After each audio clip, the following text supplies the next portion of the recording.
Hello বন্ধুরা, আসসালামু আলাইকুম। তোমরা সবাই কেমন আছো? আশা করছি ভালো আছো। মাই দিশা চ্যানেলে তোমাদেরকে সবাইকে স্বাগত। তোমরা ভালো থাকো, আমার ভিডিওটা দেখতে থাকো। তো আমি সাধারণ রান্নাঘরে কী কী রান্নাবান্না করছি সেটা তোমাদের সঙ্গে শেয়ার করব, তোমরা সেটা দেখো।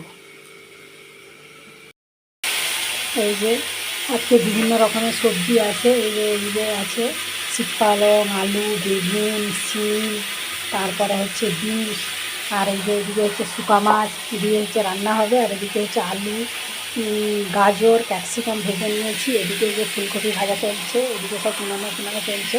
আর এদিকে ভাতটা চড়িয়ে দিয়েছি।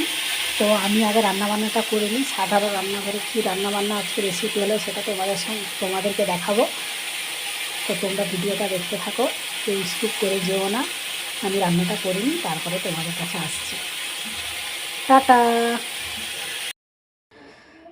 আমার এই যে সাধারণ ঘরে রান্নাবান্না কমপ্লিট হয়ে গেছে। আমি আজকে কি রান্না করেছি সেটা তোমাদেরকে দেখাচ্ছি।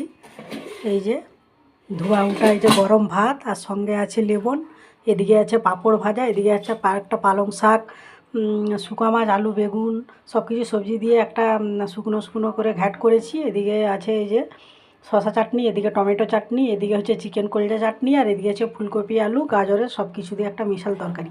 এইটা আমার রান্নাঘরে আজকে আমি এই ভেজিটেবিল রান্নাবান্নাগুলো করেছি। আজকে এটা দিয়ে আমরা দুপুরে খাবো। তো আমার রান্নাবান্না তোমাদেরকে কেমন লেগেছে অবশ্যই বলবে। যদি ভালো লেগে থাকে লাইক কমেন্ট শেয়ার করে দিও। আর কি বলবো, এখানেই ভিডিওটা এন্ড করছি। সবাইকে আল্লাহ হাফেজ।